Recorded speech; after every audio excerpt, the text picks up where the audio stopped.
There you go. Here we go. I will probably have a shot tonight right before tip off, but I'm showing this off tonight because we're going to give this one away. Hi, good evening, good afternoon.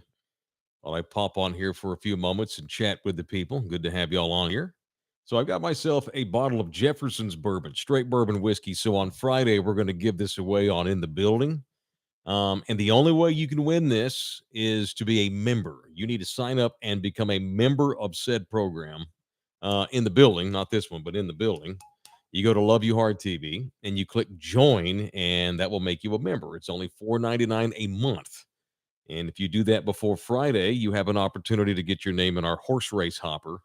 And I'll be giving this bottle of whiskey away. So welcome in here. Thank you. What's up, St. Laurent? What's up, Memba? Wanted to pop on. It's a big night. It's a big day in sports. It's a big week.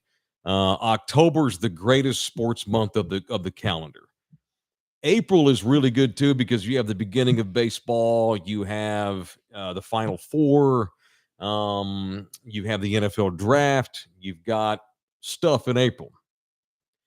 But October's the bomb. October, we get the World Series. The Cowboys in the NFL season are in the middle of what they do. The beginning of the NBA season, which is nigh upon us this evening. October's what's up. October's where it's at. And tonight we're getting ready for. Oh, happy birthday, Saint Laurent! Happy birthday, man! Tonight we're getting ready for the Spurs opener, which I'm super stoked for. As soon as I get done doing this, I'm going to run out and get some more beers to go along with my shots and stay up late tonight as the Spurs take on the Mavericks. Super stoked for that. Can't wait to see it. I think we're going to see the MVP of the season in this game tonight. I think we're going to see the MVP because Victor Wembanyama. Oh, timeout. St. Laurent, birthday's in April. Okay, dude. You're okay. I thought you meant today. Okay, well, all the more reason April's amazing, but happy belated birthday to St. Laurent. We're going to see the MVP and the Rookie of the Year tonight. I think Victor Wembanyama is about to have one of those seasons. I think he's finally going to have that breakout season. Not that he wasn't any good, but he's going to be that dude. He's going to be the alien. I think as long as he stays healthy, which goes without saying with everybody, if he can put together 65 plus games this year, we're looking at a dude who's going to average about 22 to 25 points a game, 12 to 15 rebounds a game, 7 to 8 assists a game, and we're going to see quintuples where he's going to have at least 5 in 5 different categories. What? Points, rebounds, steals, blocks, and what am I missing? Points, rebounds, blocks, steals. What am I missing? Points, rebounds, blocks, steals, whatever the hell it is. He's going to have 5 of 5. A lot. We may even have a quadruple double at some point where he's in the double digits in points, rebounds, blocks, and steals. I do think that he does that, maybe even twice, because he's just a stat monster. And if the Spurs are even half-ass or better, I think he's in line to win the MVP. I think we're also going to see the Rookie of the Year tonight. I think Cooper Flagg is clearing away the favorite to win the Rookie of the Year. Dallas is not quite sure how they're going to use him. They're going to use him a lot. I know that. And he's going to put up stats. And Dylan Harper's coming off the injured wrist. I think Dylan Harper's going to be an off the bench, get time when he can, defensive kind of perimeter dude here in his rookie season. And I think the Spurs' run of rookies of the year is going to end. Not that Harper won't have a good season. I just think Dallas is going to lean heavily on Flag a lot until Kyrie Irving gets back. And so just by osmosis, I think we're looking at rookie of the year for Dallas. So it's going to be a fun game. I hope the Mavericks are good. I do. I hope the Rockets are good. It looks like they are going to be pretty good this year, even though they lost that Fred VanVleet, who I like a lot. And I've said this a lot this week over on In the Building. The NBA is more fun when all 3 of the Texas teams are good. Certainly is around here. When we're good and Dallas is good and Houston is good, it makes for better entertainment, obviously, because they're a threat, because they're good, and it's easy to hate on their fan bases because it's Houston and Dallas, which I know y'all love to do. So we'll watch this game tonight, and then Rudy and I will overreact to it in the morning on In the Building. All right, I got a couple of things I want to get done before this little blurb is over today. And this one's controversial. This one's going to piss off half of you. And I hate that. Let me say this. I cannot wait for the vote in November. What is it? November the 4th on Prop A and B.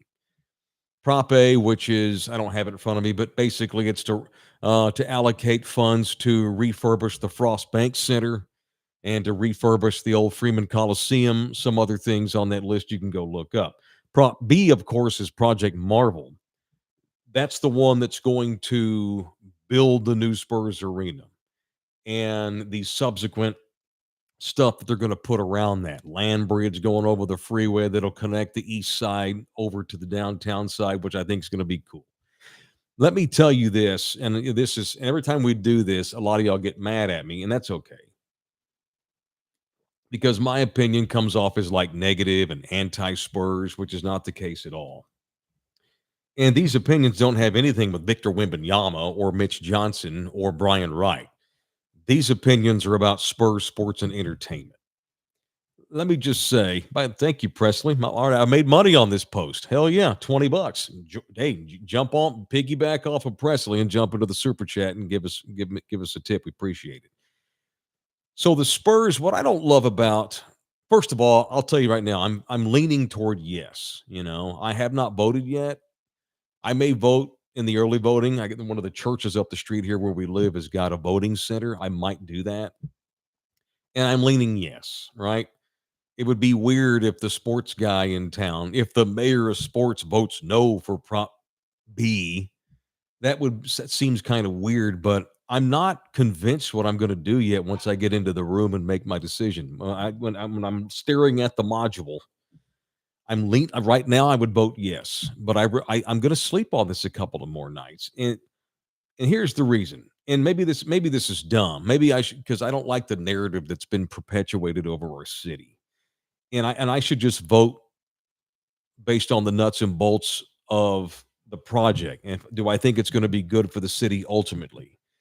What I don't like so far, and I'm probably going to vote yes, but I just don't like the narrative that has been perpetuated by Spurs Sports and Entertainment, not the San Antonio Spurs, SSE. They have not exactly said this publicly, but they've allowed this narrative to get out there through most of the media here in San Antonio that slurps the asses of everything that SSE does. The Spurs have sat back while a narrative has hovered over our city that if you vote no and we don't get a yes vote, then we're going to leave.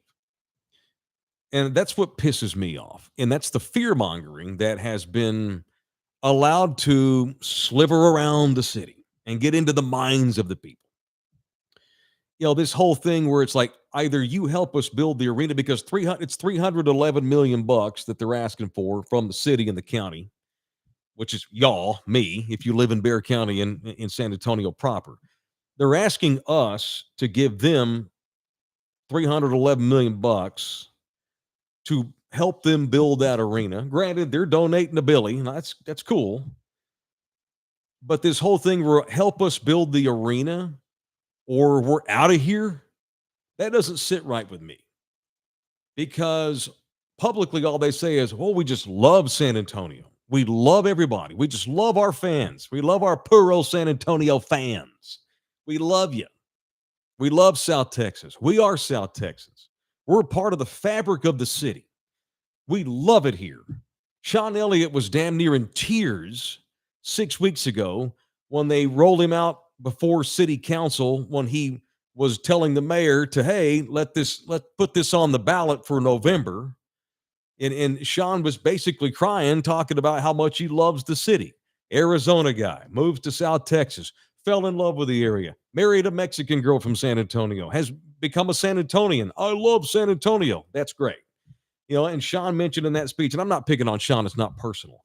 He also mentioned in that speech how Tim Duncan, Tony Parker, Manu Ginobili, all these other ex-Spurs, they've all decided to stay in San Antonio too after their careers were over because how much they love us. Okay, cool. That's great. I too am not from here. Like them, I moved here for a job in 2007, and I fell in love with the city myself. I consider myself a San Antonian. If I die, I'm going to get buried in this town, most likely. unless I get eaten by a shark out in the ocean, which you won't find me. But if I die in this city limits, I'm probably going to have a funeral here in San Antonio, which is my hometown. Two of my kids were born here. I love San Antonio too, and that's great. But hey, we love San Antonio, so build us a stadium. That's a superficial thing. I don't think the Spurs have done a good enough job of telling the layman the nuts and bolts, the X's and O's of why it's a good thing. Hey, we love San Antonio, so build our stadium, build our arena. That's kind of a superficial thing to say. And to allow this narrative to get put out there, because the Spurs have never said, build us the arena or we're leaving. But they damn sure have sat back and let a lot of other people say it. You know, I heard Chris Duell on WOAI, my old radio station, this morning. He literally said, if we vote no, then the very next day we're going to have business groups in Vegas, business groups in Seattle. They're going to offer to buy the Spurs from the Holtz and everybody else that owns them. And I think that's bullshit. And it's not personal. I'm not blasting Chris. I'm blasting his opinion. He could not be more wrong. The Spurs are not going to leave. And that's what has not set right with me through this whole thing. They're allowing people to be afraid. Oh, to hell with the numbers. We better vote yes and help them build the arena or they're going to leave. And that's bullcrap. They're not going to leave. When's the last? Have you driven 281 past the old Institute of Texas Cultures recently? Have you driven past there? If you have, you haven't seen it because it's not there. They've already torn the damn thing down. Every morning when I go to Southtown to do in the building, I drive right past which is now a gigantic hole with a whole bunch of scrap metal off to the side that used to be the Texas Institute. Would they be tearing the son of a bitch down if they didn't tear it down to build a big ass Whataburger? They tore it down because they know they're going to get the arena. If not this November, it'll be on the next ballot. It'll be on the next voting cycle, and they will eventually get their arena. I want the arena. I think it's going to be awesome. I think it's going to be kick-ass. I probably won't be able to afford to go in there like 90% of us, but it's going to be cool. And I look forward to seeing the things that do get built around the arena that did not get built over on the east side at the old barn. So I don't want to come off as anti this project. I'm just anti this narrative that if we don't vote yes, they're going to leave. They're not. They're just not. Why on earth? And first of all, the NBA does not want the Spurs leaving. We are the poster child example of the small market awesome franchise. They don't want us leaving to go to Seattle or Vegas. The NBA doesn't want to relocate the Spurs. The NBA wants expansion in Las Vegas. They want to create a whole new team. They want to create a whole new team in Seattle. The NBA is the NBA right now is forming NBA Europe. They're talking to the billionaire sheiks of the Middle East about having the Middle East, having that Middle East money get involved in the NBA's leagues overseas. The NBA is too busy globalizing. They're not about to let their small market poster child up and move. They don't want that. They hated how that thing went down in Seattle to go to Oklahoma City. They don't want to repeat in San Antonio. We are the example of the small market franchise that can be awesome and win championships over a 20, 30-year span. Even though we haven't won recently, we're still that team. And SSC is not going to up and go to Vegas. The Spurs don't even like competing with the fucking soccer team, which is why they bought the soccer team. They bought the soccer team, FCSA or whatever, so they wouldn't have to compete with it. The Spurs don't like these little shitty football teams that come in here. The Spurs love being the only horse in town.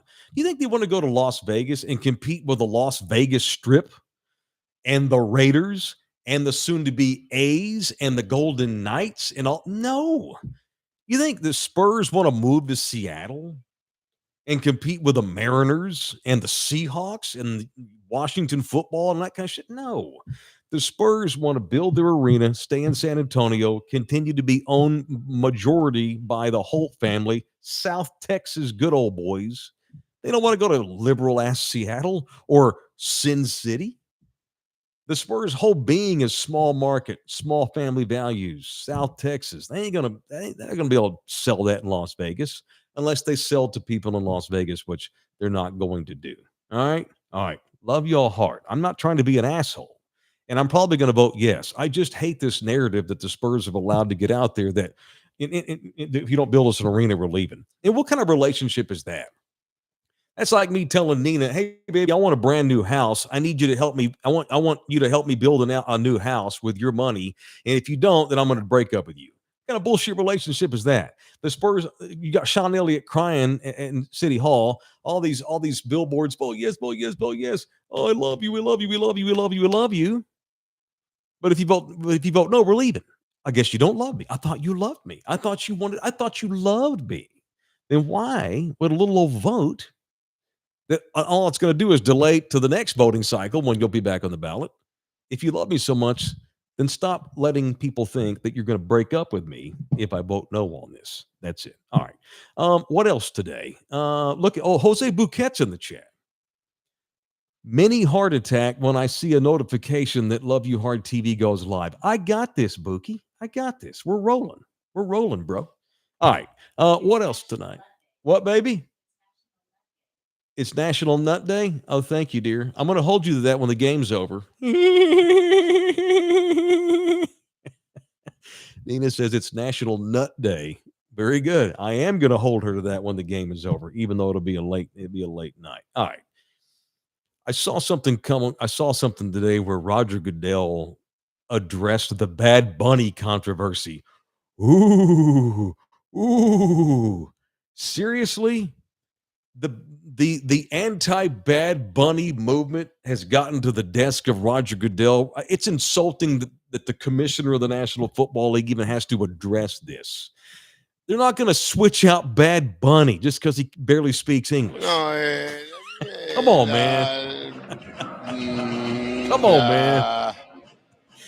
Half America speaks Spanish now. What are we doing here? It's horse crap that there's this movement to remove Bad Bunny as the halftime entertainment. Bad Bunny is not for us, by the way. But the halftime for the Super Bowl is not about us. Hell, we're all going to watch the game no matter what. The halftime show is about the Ninas of the world. It's to get the Frau to watch the Super Bowl, which they do because most of the country watches this game. The game is for us. The halftime show is for the other people that watch one game a year, and that's the Super Bowl. Bad Bunny's awesome. He's a Puerto Rican. It ain't like he's a Saudi Arabian sheik. Not that I'm anti-Saudi Arabian sheiks. He's a fucking Puerto Rican who makes really good tunes if you like that kind of music. A lot of people are butthurt because he didn't want to have some of his shows in some cities where ICE was protesting. I just cannot stand that politics get involved in the fucking halftime show. And it's been a thing in recent years with Beyonce and Kendrick Lamar. If George Strait did the halftime, none of y'all would say shit. I wouldn't because I love the guy. But I'm not going to get all butthurt. And I'm not a Bad Bunny fan. I think he's awesome on SNL. I think he's funny as hell. His tunes, I like them. They're fine. I don't have one Bad Bunny song in anything on my Spotify playlist. Not one. But we have Goodell today that had to get asked about it. Are you have any plans to maybe replace Bad Bunny? Goodell quotes, "It's carefully thought through, the decision on the halftime performer. I'm not sure," he says, "we've ever selected an artist where we didn't have some blowback or criticism." Yeah, every year people bitch. "It's pretty hard," he says, "to do when you have literally hundreds of millions of people that are watching. We're confident it's going to be a great show." He understands the platform that he's on, talking about Bad Bunny. And I think it's going to be exciting and a united moment. Okay. Goodell goes on to say he's one of the leading and most popular entertainers in the world. That's what we try to achieve. It's an important stage for us. It's an important element to the entertainment value. Good for Roger Goodell, who's a very conservative dude, and good for the NFL. Lord knows Jerry ain't never voted for no liberal. No. And damn sure won't ever vote for no damn liberal. No. But he's part of the competition committee, and he's an owner. It's a very conservative group of owners that run the NFL. Good on them for not caving to a small minority of people that are pissed off about Bad Bunny. Even if it's 1 million people that don't want Bad Bunny doing the halftime, there's still 330 million of us that are like, man, who cares? Why do we have to politicize every effing thing? All right. Thanks. I appreciate it. By the way, I didn't say anything yesterday. I actually forgot. Yesterday was October the 21st. It marked 18 years since my first show in San Antonio, Texas on Ticket 760. We did 15 and a half years at the Ticket. 3,574 shows is what I did at Ticket 760. And today, I just did the 430th show of In the Building with Rudy J. And we're still rolling. And none of that's possible. None of those shows are possible without the people. Thank y'all very much. All right, Cowboys post-game show will come down Sunday. Rudy and I will have it here on the channel after the Denver Broncos game. It's a 3:25 kick, so y'all be by the channel. Presented in part by GC Roofing and Construction, the official roofing company of In the Building. They will help us put together. Couldn't do it without our partners either, by the way. They will help us put together Cowboys postgame on Sunday when the game is over. All right, in the morning, if you're watching this thing live at 10 a.m., it's In the Building, our regular show with me and Rudy. Love y'all hard. Enjoy the game. We'll totally knee-jerk to what we see tonight in the morning at 10 a.m. Central Texas time on In the Building. Thank y'all very much. Peace out. See you in the morning. Later.